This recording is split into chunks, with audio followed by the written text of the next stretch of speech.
Yəqin ki bu videonu görmüsünüz. Arkası blokları, Borzakon'da her yerde özünü gösterir. Pikselli bir görüntü, fonda zırıltılı meyxana səsi, qədim xalçalı bir divar və bir gənc. Əlqasım oğlanları Vorzakondur deyib şeirə başlayan o uşaq və saniyələr sonra bütün ölkəni həm güldürən, həm də düşündürən o şillə. Bu video Azərbaycan internetinin qızıl fondudur, amma heç kim soruşmadı ki, o şillədən sonra nə oldu? O balaca uşaq indi hardadır?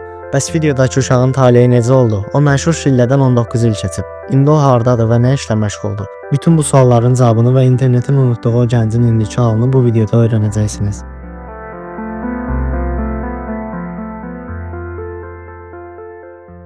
Araşdırmanın gedişatında maraqlı bir detalla rastlaşdım. 2016-cı ildə internetdə yeni bir video yayıldı. Əlqasım oğlanları geri qayıdır. Əfsanənin qayıdışı. İnsanlar heyecanlanmışdı. Hamı şərhlərdə eyni sualı verirdi.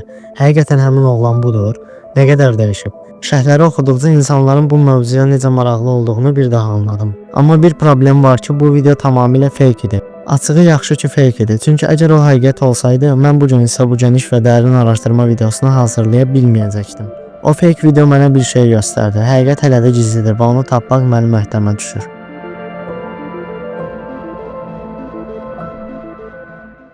Araşdırmaya hər kəs kimi mən də ən sadə yoldan başladım. Google. Amma internetin bu nəhəng yaddaşı mənə heç bir ipucu vermirdi. Sanki bu insanlar heç vaxt mövcud olmayıblar. Ümidimi kəsmək üzrəykən axtarışı daha effektiv etdim. Əlqasım oğlanları Vorzakondur və budur. 2017-ci ilə aid olmuş Oxu Az xəbəri. Ad Real Diniyev, məkan Cəllabad, Əlqasımlı kəndi. Bir ad və bir ünvan. O artıq başlanmışdı. Və ilk olaraq ağlıma sosial şəbəkələr gəldi. Instagramda Real Diniyev yazıb axtarmağa başladım. Minlərcə profil var idi.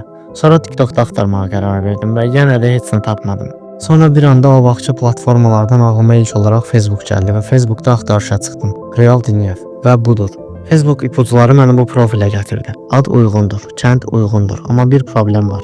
Profil sanki bir xəyal kimidir. Cəmi bir neçə şəkili var və onlar məni 19 il danışmaq üçün bəs etmir. Bu profil mənə onun sağ olduğuna desə də keçmişini vermirdi. Mənə elə bir yer lazım idi ki, orada köklər olsun və o an anladım ki, 19 il əvvəl dünya rəqəmsal deyildi, dünya narıncı idi. Adnaklasnikinin tozlu arxivlərinə girdiyim an bütün pərdələr qalxdı. Facebookun gizlətdiyi hər şey buradadır.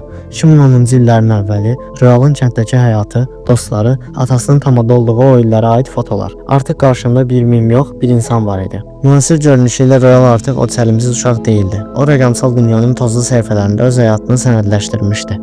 Bu gün biz süni intellekt və rəqəmsal arxivlərin köməyi ilə Əlqasım oğlanlarının sirrini tapdıq. Real Diniyev indi 35 yaşındadır. O, Bakıda sakit bir həyat yaşayır. Ailəlidir və 2 övlad atasıdır. İnternet onu bir anlıq parladıb kənara atsa da, o öz həqiqətini yaşamağa davam edir. Çünki sonda bütün rəqəmsal şöhrətlər sönür. Amma insan həyatı davam edir. İzlədiyiniz üçün təşəkkürlər.